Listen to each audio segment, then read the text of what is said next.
silencing my phone too. I just remembered that.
Hello and welcome, everyone. Thank you so much for joining us today.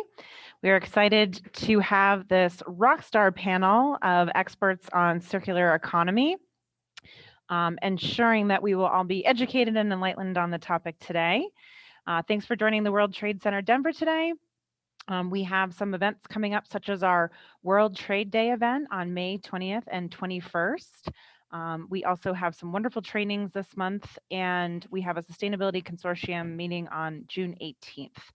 We will pop some links into the chat for you to be able to learn more about our upcoming events, trainings, classes, webinars, and our World Trade Day. As well, please take a look at our membership options and our services. Should those be of assistance to you in your global trade endeavors. Hope to connect with you all again after this event. And thank you again so much to our panelists. Thank you so much to Sean Ansett of At Stake Advisors for moderating our event today. Over to you, Sean. Hey, thank you so much, Catherine. And thanks to all of our panelists and all of you for joining us today on this important topic. I'm very excited to have these three amazing women leaders today with us to share their insights and impart their wisdom with the group zooming in with us today.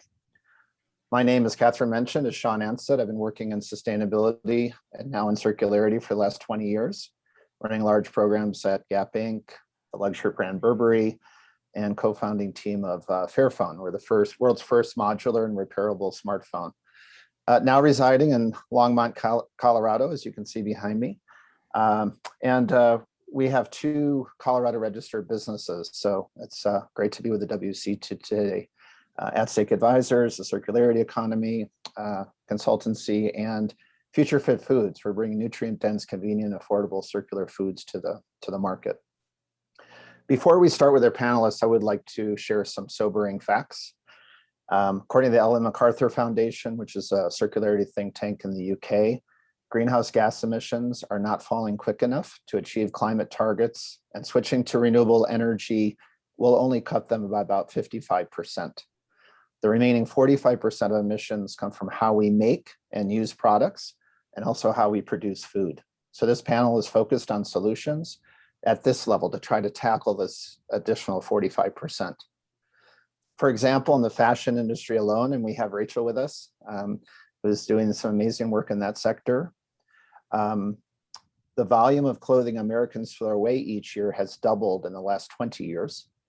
On average, a consumer throws away 70 pounds of clothing per year, from 7 million to now around 17 million tons. 95% of that could be reused or recycled, but often is not. And textiles take about 200 years to decompose in landfills, 200 years. And according to the World Resource Institute, it takes roughly 713 gallons of water to make one cotton t-shirt. So it can be quite resource intensive. If you move to the electronic sector, the consumers are expected to create 52 million tons of e-waste this year, and a mere 10 to 15% of e-waste is recycled properly. Who does not have some old smartphones in their closets, shoe boxes, or drawers? I mean, there's some guilty people here, I'm sure. There's also evidence that we need to transition from a linear economy to a circular economy if we're going to save the house from burning down, which is our planet. Catherine asked me to help define the circular economy for everyone. There might be varying levels of understanding.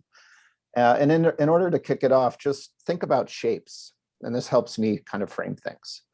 First, think about a horizontal line, then a circle, and then a circle within a circle. The line to me represents the linear economy, largely developed since the Industrial Revolution, and really based on the take, make, waste system of production. But I argue that so much value is left uncaptured and also incurs massive social and environmental externalities in that system. The circle, for me, represents the circular economy, where products are developed in an economic system aimed at eliminating waste and the continual use of resources. Circular systems generally employ reuse, sharing, repair, refurbishment, remanufacturing, and recycling to create a closed loop system, minimizing the use of resource inputs and the creation of waste, pollution, or carbon emissions. The circular economy aims to keep products, equipment, and infrastructure in use for longer, thus improving the productivity of these resources. So we're really trying to create more value than we're extracting. Also, I'd add that materials should cause no harm to future generations, and renewable energy should be deployed throughout the cycles in this system. And then the circle within a circle. That really represents to me donut economics, a theory developed by Kate Raworth at Oxford University. And I feel this is very helpful for framing at a macro level the social and ecological boundaries that we should not exceed in our economies and relevant geographies. So cities like Amsterdam, for example, are adopting these models. And here in Colorado, for example, think about land itself. Think about the Front Range, where I live, where water and land resources are definitely not limitless. We're in severe drought in many regions in Colorado. And we should use both of the resources within the region's planetary boundaries. So you really have to take this also to a regional level, depending on the specific situation in each region. And then to simplify this further, something I find most helpful, and this was developed by William McDonough, it's one of his quotes, the founder of Cradle, which is really the system that circular economics is based upon. It's not about doing less bad, it's about doing more good. So that's something a 5-year-old can understand as well. So I'm thrilled that our panelists today cover diverse sectors in the circular economy, including a large packaging company, a certifier, and an apparel entrepreneur. So Catherine took my juice earlier. I'd like to share some background on our rock star panelists. Sara Axelrod, maybe if you just wave, I know people can see your name there, but might be helpful. Leads sustainability initiatives in North and Central America for Ball packaging.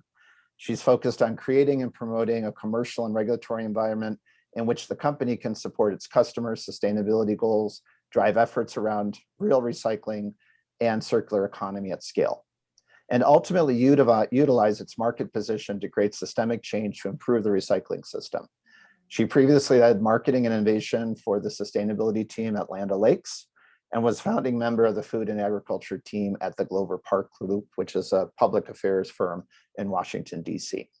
She has an MBA from the University of Texas, Austin, and a Bachelor of Arts from the George Washington University. Over to Marisa. If you could just give us a wave, Marisa, thanks. She's a partnership manager at Cradle to Cradle Products Innovation Institute. Marisa leads engagement and partnership initiatives at Cradle to Cradle Products Innovation Institute and supports manufacturers and designers in applying the principles of Cradle to Cradle certified to their work. And we'll hear more about this later. As an engagement professional, Marisa has experience in managing positive impact initiatives in a range of environments, including business, education, research, non-for-profit, government, social enterprise, so really spanning many sectors. She's a dot connector with a passion for the intersection of sustainability and social impact, and forging new paths and opportunities towards a safe, circular, and thriving future for all. Very inspiring. Thank you, Marisa. And Rachel, give us a wave. Thanks.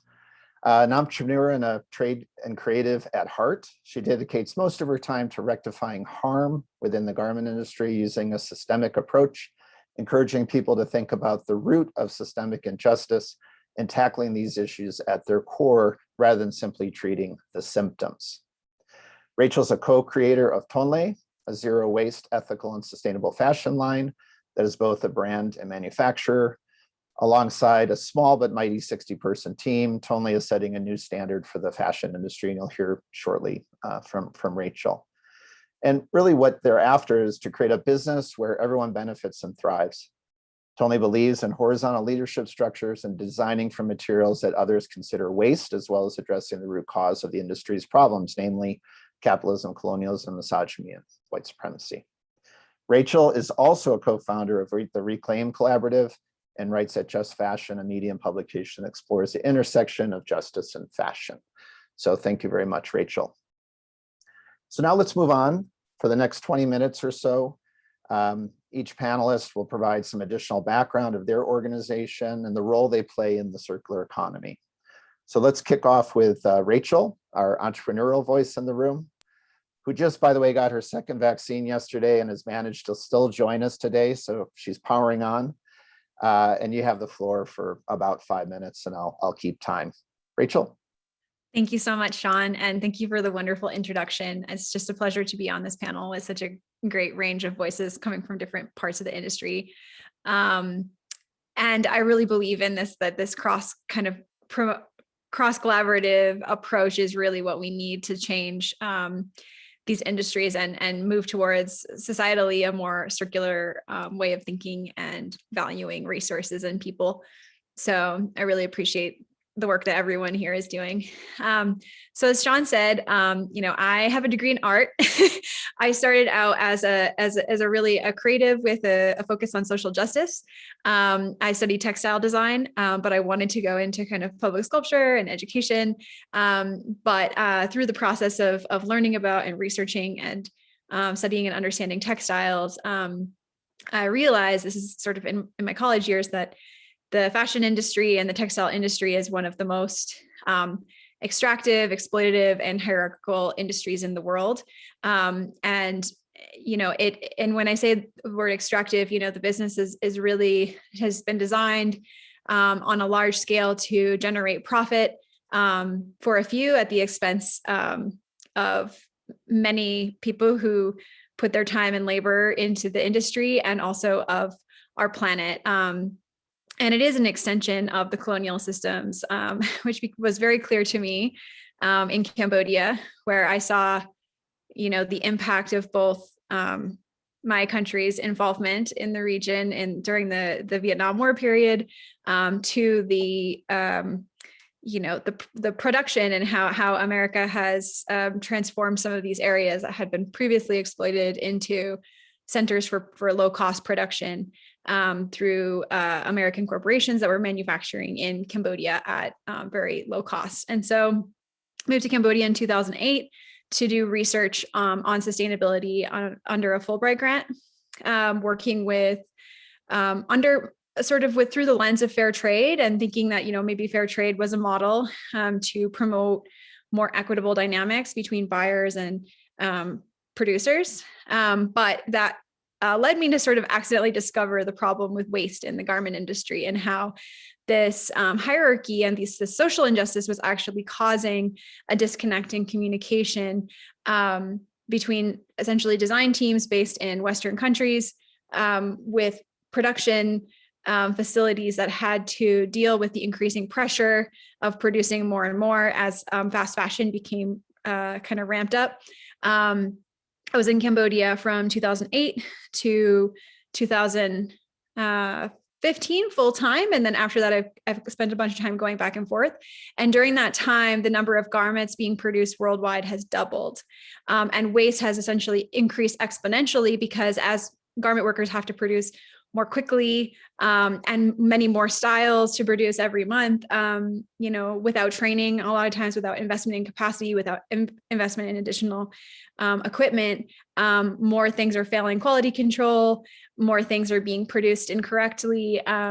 as a result of that pressure, which drives more waste before the products even get to the consumer. So we don't have good statistics about how much waste is actually being generated even prior to getting to the consumer. As Sean mentioned, those statistics are largely, we can calculate on the consumer side, but from what I've seen in factories, waste of raw materials can be up to 50% before that garment even hits the market.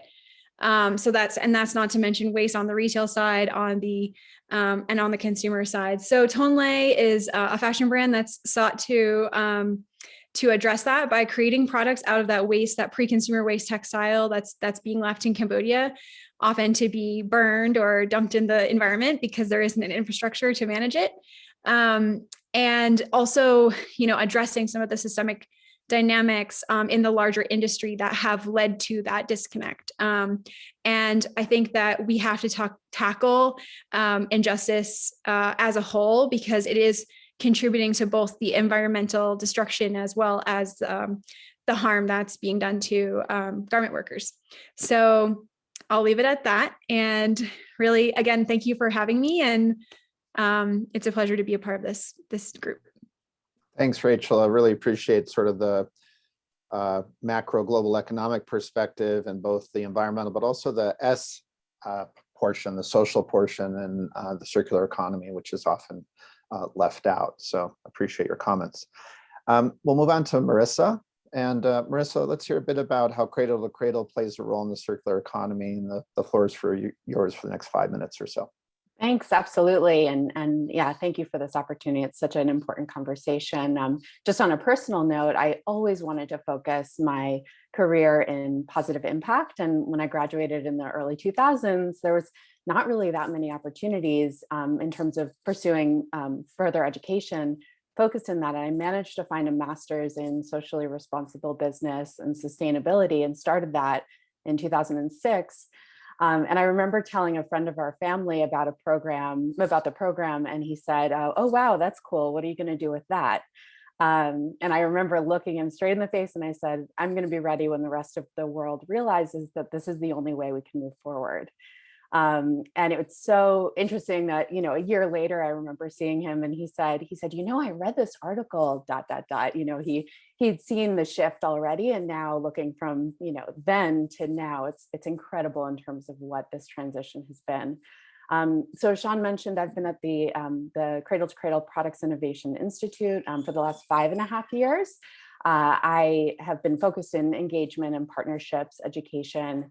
The Institute specifically was founded in 2010 to really implement the vision of Cradle to Cradle. We're an independent nonprofit organization, and we have a third-party verified assessment and certification framework that is global, multi-attribute, multi-sector certification for products and materials. We recently launched the newest version of Cradle to Cradle Certified, and it is truly the most ambitious and actionable standard for designing and making products today that enable healthy, equitable, and sustainable future.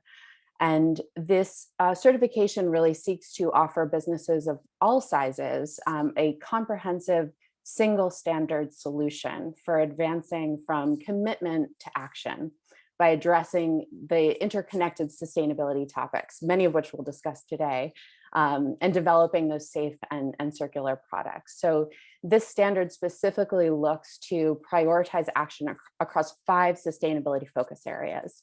So we look at material health. What is the chemistry of the materials going into products? Making sure that we're prioritizing human health and environmental health with that chemistry.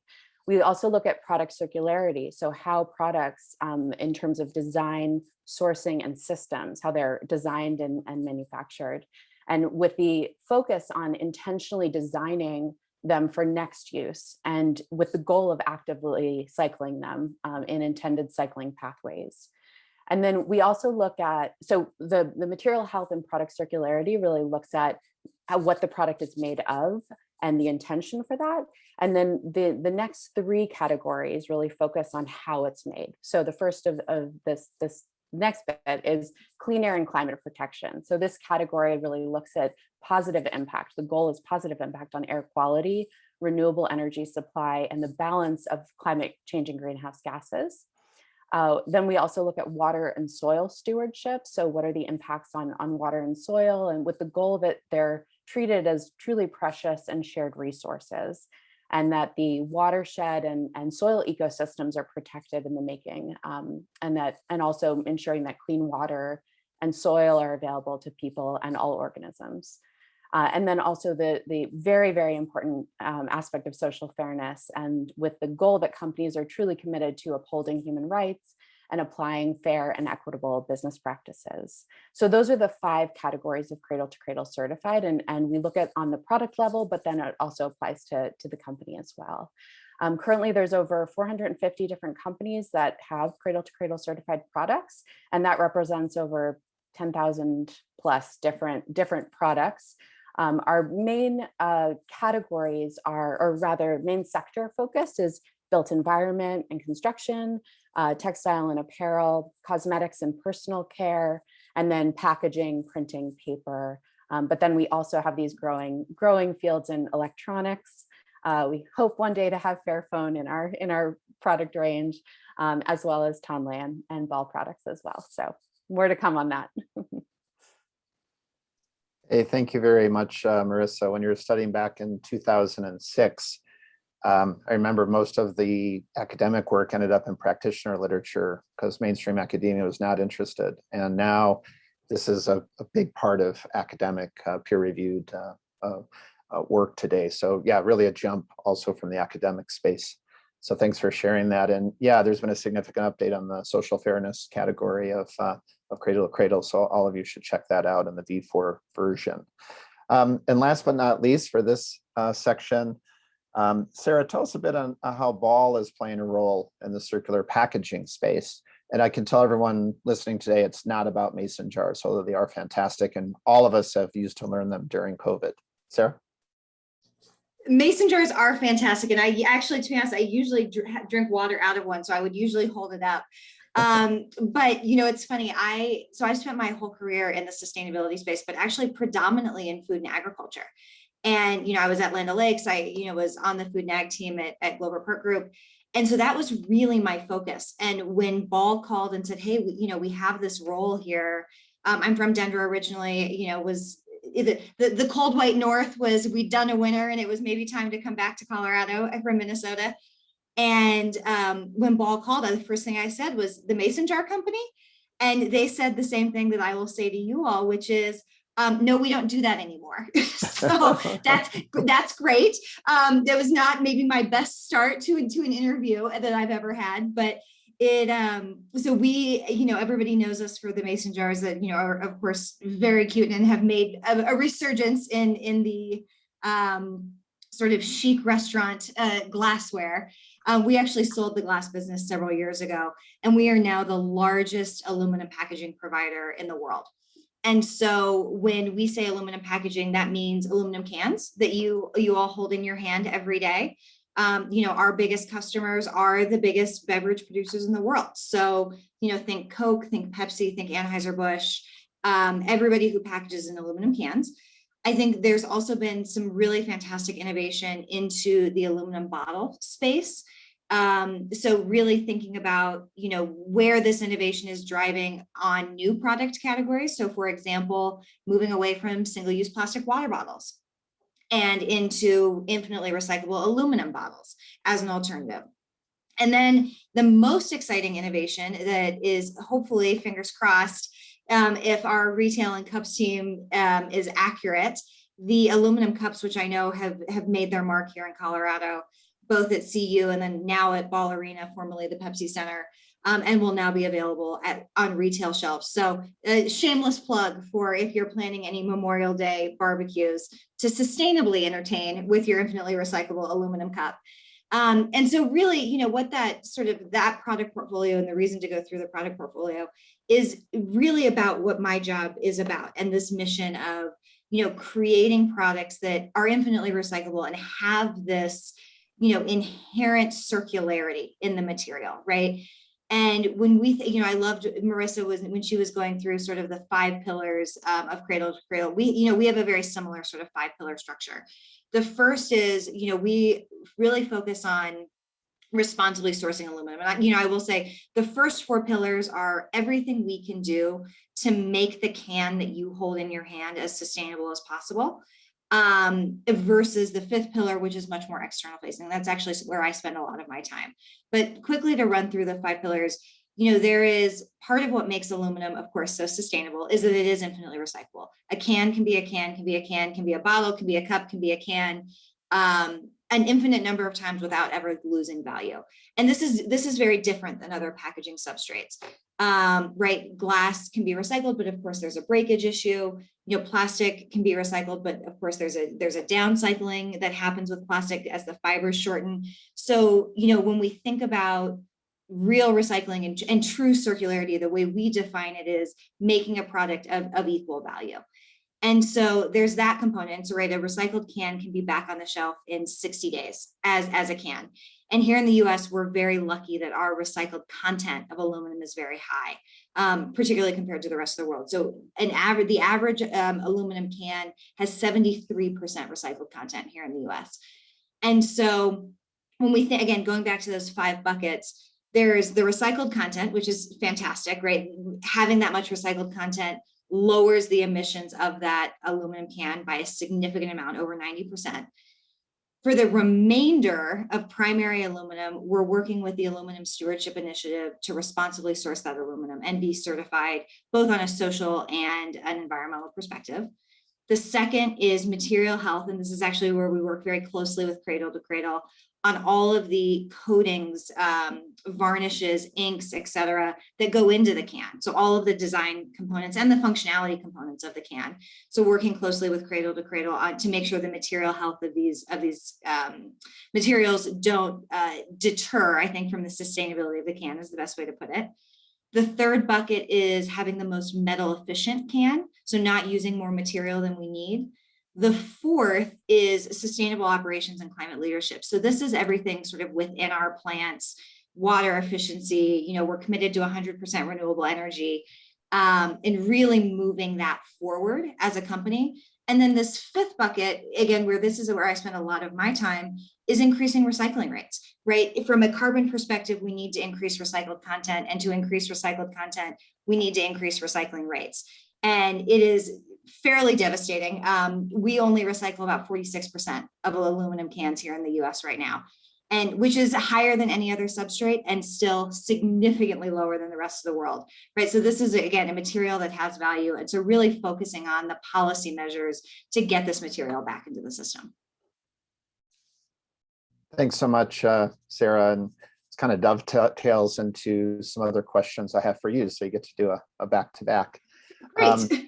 And for all those listening in, as you hear from our panelists, if you have a reflection, a question, please just throw that into chat, and Catherine will be following that, because after this section, we'll go into some more broader Q&A. So Sara, for your benefit, I've also thrown them directly to you into chat. Just, an overview from your perspective, perspective, what does a circular economy look like? You want to jot these down, because I'm going to throw a few at you for you to answer. And what are the biggest challenges today to achieving this? I think you already mentioned recycling rates, so there's probably something there. And how do you believe we can overcome them? And then lastly, how does this change in the short term versus the long term from your perspective? And got about 5 minutes. Yeah, really big questions. So let me see what I can tackle in 5 minutes.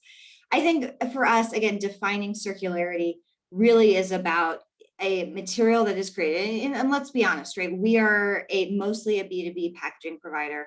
And so we are creating packaging, and one could argue creating waste and putting it out into the universe. And so making sure that that material is used, recycled, and then remanufactured into a product of equal value. That to us is the definition of true circularity. And that is the definition of a circular economy. And the biggest challenges today, we actually just released a 50-state recycling report, and it's called the 50 States of Recycling. And I love a good pun. And the reason we called it that is because there are, in fact, 50 states of recycling in this country, right? Every state does this differently. Every municipality does this differently. And it was the first true apples to apples comparison. We released it with Eunomia on how to, what's happening at the state level by substrate, what states are doing this well, what states are, have some challenges and to, opportunities. And I think some patterns we saw, and to go to your question of how do we achieve this, is the first thing is, again, from a specific to beverage packaging, collection is challenging. Consumer behavior is probably the hardest thing to change. And so we do not have the right policies in place in most states to incentivize the collection of this material and material that has value. And those are things like extended producer responsibility policies, things like bottle bills, for example, right? There are 10 states in the US that have bottle bills. However, the other interesting thing that we paired with is there is also a lack of investment in infrastructure. So once the material is collected, there's this huge gap on the infrastructure side. So even once we're collecting this material, there's pretty significant loss rates. So not only are we not collecting as much material as we should, we're also not then recycling the material we've collected because of the challenges on the infrastructure side. And so the states where we've seen this, helping overcome some of these challenges are the ones where policy and investment in infrastructure work together. And this is something that Ball is, really, really pushing for, both on a policy front at the federal and at the state level. I think the recycling provisions from Break Free from Plastic Pollution Act are really exciting, as well as some of the state movement around EPRs. And so then pairing that with investment in infrastructure and thinking about things like, in Biden's new infrastructure bill, should we be thinking about, provisions for recycling and how to up-level the system as a whole? And so I think that goes, and finally, sort of this short and long term, I think it's both. I think it is, we can make these investments on the infrastructure side, but we also need the policy to support it. It's a little chicken and egg. So, right, as we run down all of these paths simultaneously, we haven't even talked about the consumer education piece. So it's really a three-pronged approach of how do we help consumers understand that this is something that they can impact and have, this material has value, policies to incentivize that collection, and then finally making sure that we are recycling and reusing that material into a true circular economy. Thanks. Well, you covered a lot in a very short period of time. I'm just going to ask you a lead-on question to that, since we did have a bit more time. You mentioned the new infrastructure bill and the new administration. If you had one ask, what would that be? My one ask would be that to think about recycling as part of the solution here. And I think that goes for infrastructure. I think that goes for climate. I will never, ever say that recycling and/or a circular economy is going to solve the climate crisis. However, it is a big part, and it certainly is impactful. So to give you an example, waste management right now is responsible for about 3% of global GHG emissions. However, if mitigated appropriately, and if we move towards a circular economy, can mitigate up to 5% of global CO2. And this is it doesn't sound like very much, but it's the equivalent of grounding all commercial flights globally and taking 65% of cars off the road for a year. And it makes economic sense. That's sort of one of those things sort of on the spectrum of things that are easy and hard to do when it comes to climate action. Recycling is like on the spectrum of the easy to do. It makes economic sense. It has this great environmental impact. So let's do it. Let's think. I know it's not, recycling is not, and I say this a lot, it's not the sexiest thing in the world when it comes to climate solutions, but it is an active part of the solution. So that would be my one ask for this administration, is really to think about, how we can solve this part of the problem, and as part of the much larger global solution. Great, thanks so much, Sara. Wanted to move on to Marisa. Marisa, designers have an important role to play here, right? We talk about intentionality a lot in our common speak now and boardrooms and so forth. So, I think it comes back to some of this design intent, right? This is where the process started. It dictates the value chain, it dictates materials. So, in your experience, how does one encourage designers to think about material recovery, designing out waste in their process? And then secondly, how can certification provide confidence to consumers and other stakeholders that these companies are in fact on the right path? My understanding of Cradle to Cradle is that you also have a tiered system, right? But you expect people to move up the ladder. Otherwise, they're thrown out. So if you can talk a bit about that too. Absolutely. And thank you for those questions. Yeah, so and I think that, as we've seen over certainly this last year and a half, that our health and well-being globally are inextricably linked. We cannot deny that. And many of us have probably known that for many years, but we really see it at this point in time. I feel like there's a lot of William McDonough quotes that come to mind. William McDonough and Michael Bronkhart are the founders of Cradle to Cradle, and they have a great quote, which is that human beings don't have a pollution problem, we have a design problem. And I so love that, because it really is about the way that we design our systems, the way that we design our products is really the source of the global challenges and problems that we see. And so and that's really where the opportunity shows up, is that if we can fundamentally change the way that we design things, that we can have impacts. In terms of material recovery and how we can that it really is important to look, and Sara was speaking to this specifically, like downstream and at the end of the process, how can we recover those materials? And then we also need to look at how we design out waste looking upstream. So where you'll often hear that 80% of design decisions are made in the 80% of waste is impacted by the design decisions that are made in the beginning. There's been some question on the exact percentages, so I think that there's some debate around the 80-20 ratio, but truly the way that we design things are really fundamental to how they get cycled in the systems. In terms of the Institute's lens, we look at creating the roadmap, the vision, the guidance and tools to support designers, so that the how you implement it, we're really rolling out new resources to support that. And then I also think that increasing the demand creates the pull. Certainly, as Sara had mentioned, that there are these shifting policy dynamics that are also creating that pull that then impact the manufacturers, the brands, and then the designers are kind of, the demand is there. That's really, really critical. And so I think that in terms of the leading policies that we're now seeing, and while the US is certainly moving in the right direction, Europe has been leading the way in terms of sustainability, and not just focused on goals like sustainable development goals, sustainability and circularity goals, but also measurable progress for implementation. So I think that that's a really critical piece. In terms of certification and how certification can lend support there, I'll touch briefly on the structure of how the 5 attributes operate overall for a product certification. So for instance, if you have an aluminum can that gets a material health score of platinum level, but then you have say renewable energy or clean air climate protection at a silver level, the overall product certification would be at the silver level, which is the lowest level of achievement. And that's really meant to incentivize continuous improvement. A lot of companies really value that lens on a product because it gives you a baseline for where to go, but then also an optimization pathway for all of those 5 categories. And so that you do have a product scorecard where you can see how a product is performing across all of those 5 categories. Now, the value of that is I really think we're in a new age where customers really want more information about the products they buy.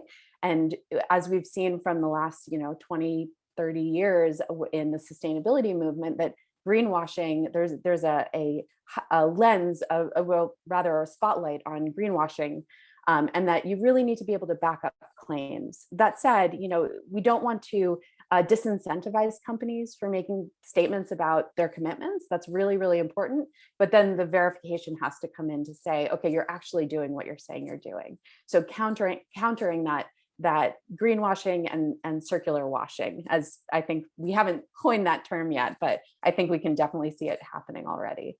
We're also seeing that retailers are responding to growing demands from informed and values-driven consumers. So that's been a shift already, and really taking proactive stance to support the sustainable purchasing practices. We get requests all the time from companies and consumer platforms that are focused on responsible, surfacing truly responsible products.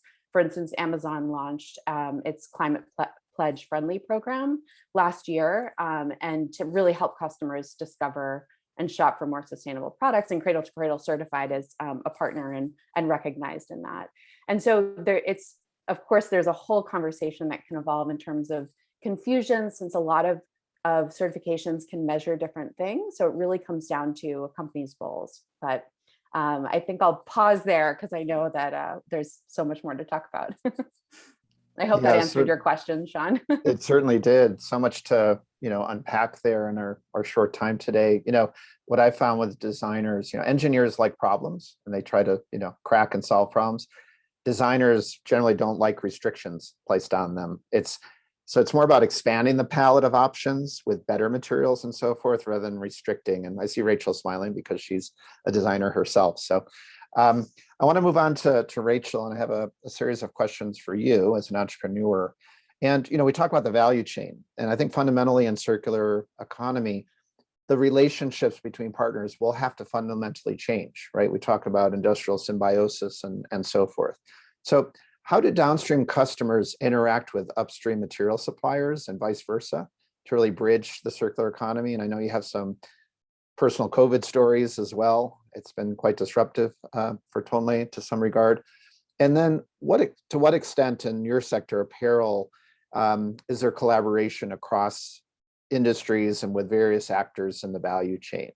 And if we have any time left, just since you work in a developing country, what's it like working there with limited infrastructure? I think you had flagged it up earlier, but quite different. Sara mentioned the problems in the US, but I'm sure that's translated to more egregious issues in developing countries. Rachel?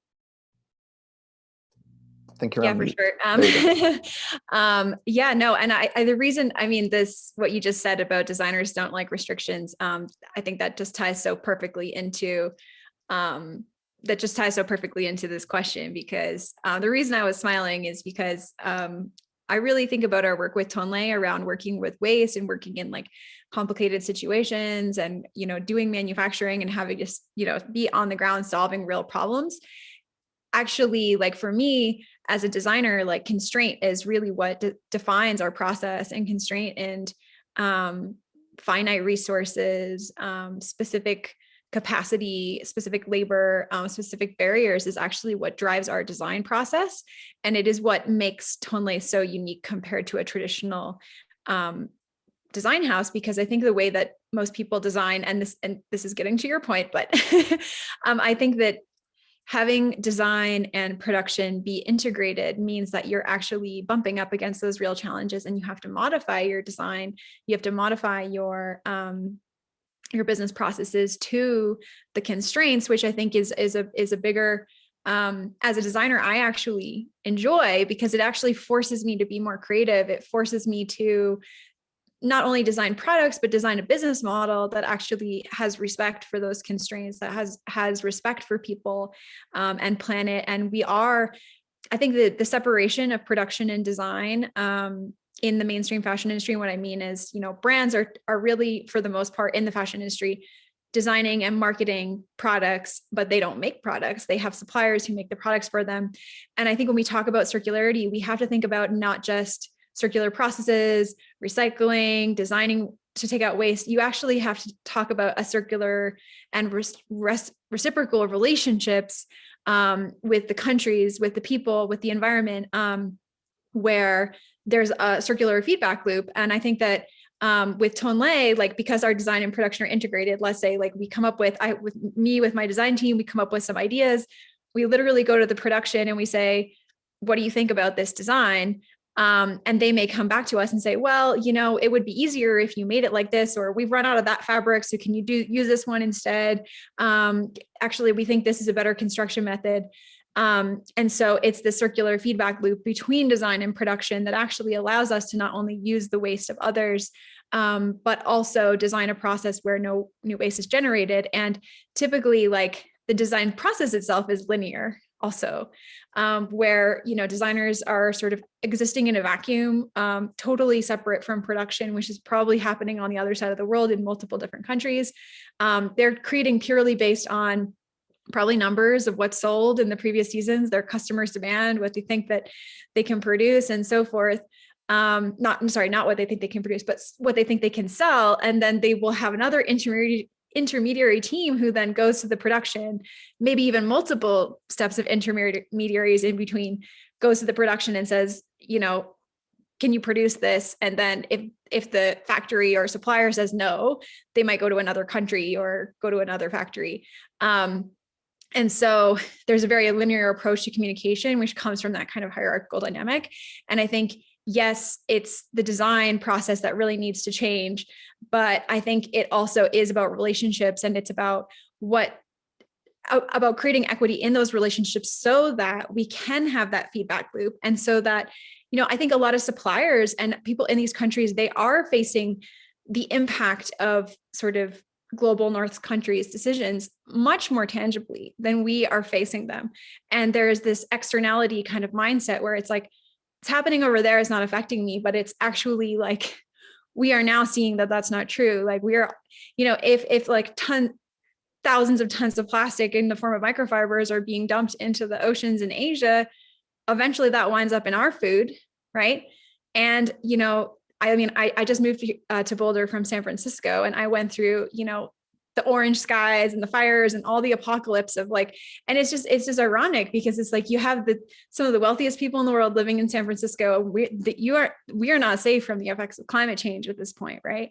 So we are all very interconnected, and I think that we need to build businesses and build relationships with suppliers that actually reflect that we are dependent on each other. It's not a one-way street, right? And so yes, like we need to design waste out of the system. We need to, so particular to the fashion industry, like textiles that are blended cannot be recycled at this point. And that is one of the biggest challenges to recycling fabric. So yes, that needs to start from there, but also like what I'm seeing in Cambodia is like the cut waste and the quality control failures. Those are all driven by,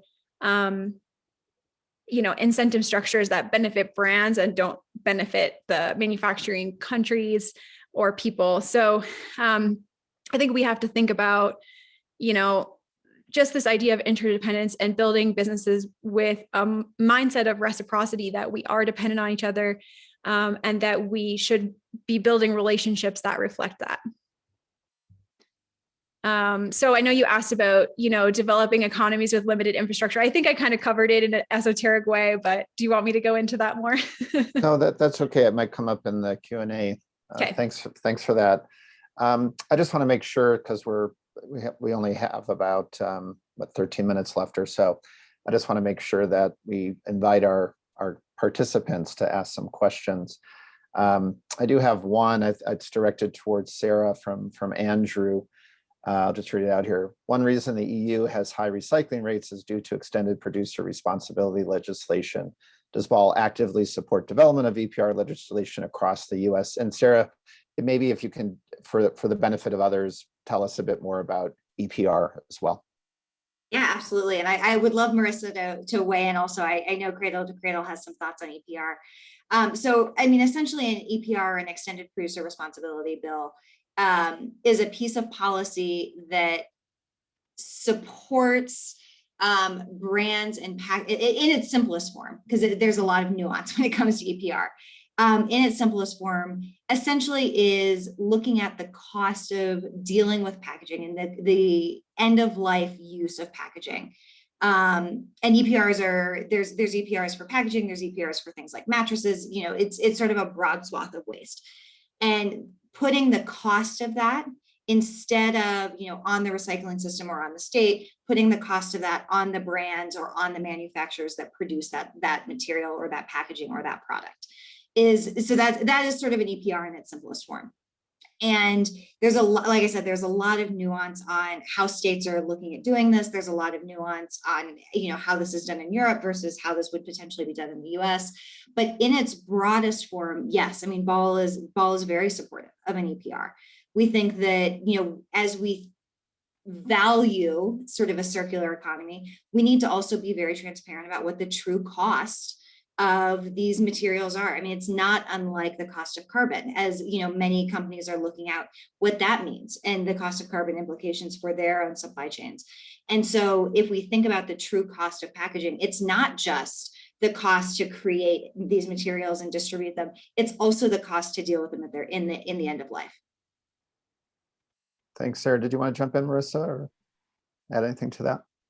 Nothing too specific to add to it, except that, you know, really valuing the fact that the costs of dealing with the repercussions are significant, whether we quantify it or not. And so the importance of starting to quantify it and actually holding stakeholders accountable for producing it is really, really critical to solving the problem and going back to the root cause. Because we can, you know, continue to spin on like, okay, let's just keep cleaning it up, but you have to go back to the root cause.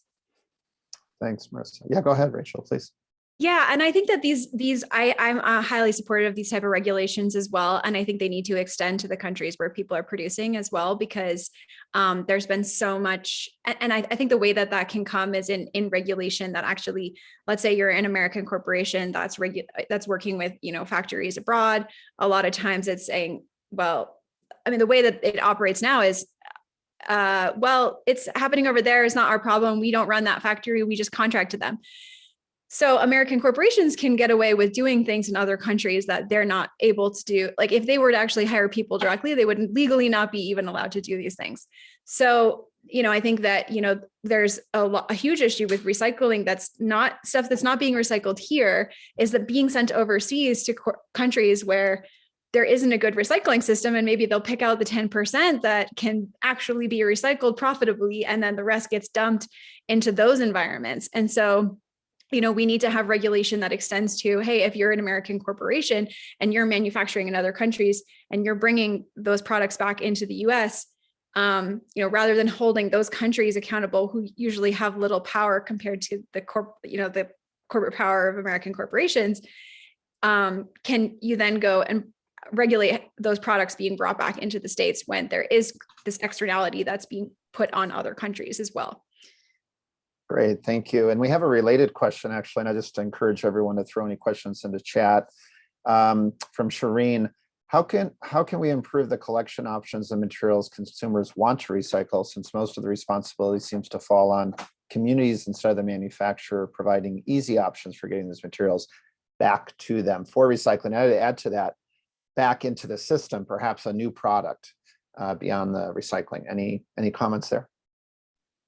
I can just say from the Cradle to Cradle certified perspective, you know, we certainly incentivize active cycling. And that's something that, you know, just recycling is good for certain types of products, but as we've talked about, the impacts of sending it over to a foreign country to deal with the problem is not the answer. That can't be the answer. And so, so really having a plan in place that is also a communication tool to the consumers to say, okay, this is what you do with it. This is the number you call. This is what it's made of.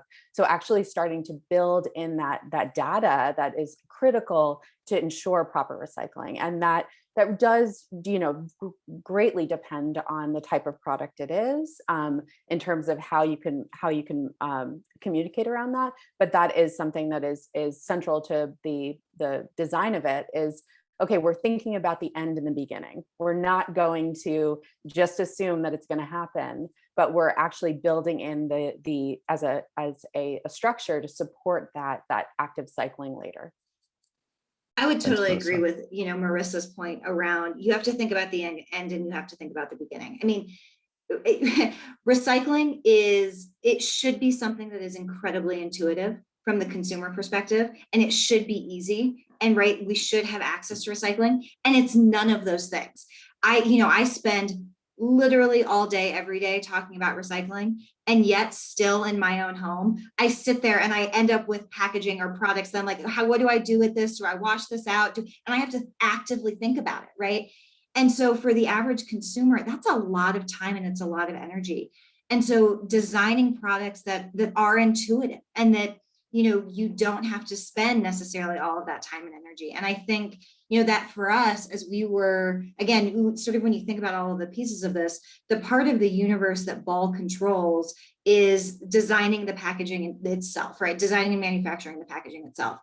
And so when we were coming up with the designs for the aluminum cup, and this has actually been sort of an interesting educational moment for consumers around the aluminum cup, is we literally went into this with the idea, and the phrase was designing for circularity.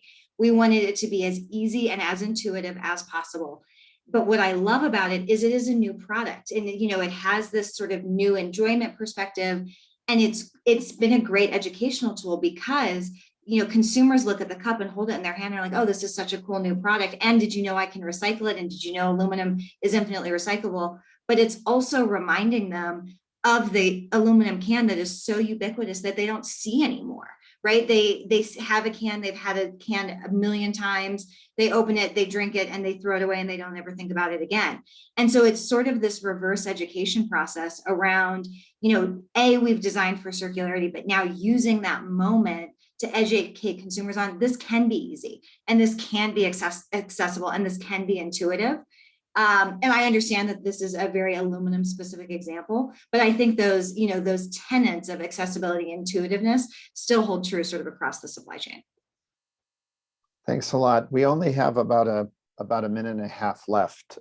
Rachel, do you want a short one, and then we'll try to pick up one more quick question? Yeah, just really quickly, I want to say, like, for the fashion space, it's really important that we really also have to focus on producing less and producing higher quality products, because I think there are a lot of initiatives coming up that are saying, certain brands are sort of saying you can just infinitely recycle your clothes, which is fundamentally not true. At this point, we don't have the technology to do that. And so actually producing more and more cheaper clothes and just telling people you can trade them in and get some money to go to your next purchase is actually a marketing scheme, not a recycling scheme. And so it's really important that I think in the fashion space, especially, we're not talking about, what Ball is doing, where it's like replacing a plastic cup with a recyclable aluminum cup. We're talking about encouraging people to recycle something that's actually not recyclable. So we need to, I think as a fashion space, we have to produce less. And I think that companies can produce less, but produce higher quality goods and market that, right? That, and still make money. It's not about like, but I think that fashion's been in this race to the bottom, where it's like produce more and more and drive the marketing to convince people that they need more clothes and designing styles that are going to fall apart quickly. So I think unfortunately fashion's done that to themselves, and we need to, like, as a culture, backtrack from that. And recycling is important. Yes, we need to develop ways of recycling, but I think there needs to be also, like, as a culture, like, what do we value and how can we create systems that actually do incentivize long-term use of garments? So yeah. Thanks a lot, Rachel. And sorry, but we are at time because Catherine does need to jump in. There are 2 questions remaining, David and Elisa. Sorry we didn't get to you, but perhaps if our panelists are open to this, they can send you a written response if Catherine can capture that. And before I move on to Catherine, just wanted to thank all of our panelists. You were on time. You were very precise with your answers and articulate. So thanks so much. Very inspiring. Wonderful panel today. Yeah, Can we thank you give so a little very much. gratitude to our panelists as well, please? Yeah. Thank you so much for joining us. Thank you so much, Sean, for moderating a fantastic group and conversation and dialogue. I know I learned quite a bit. And thank you very much to our audience for joining us today. Appreciate your time.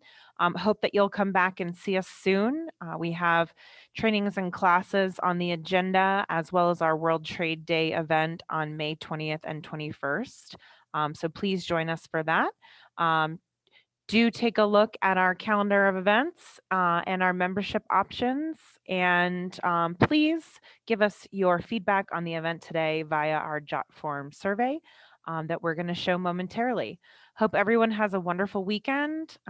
Stay well, and hope to see you in the very near future. Thanks so much.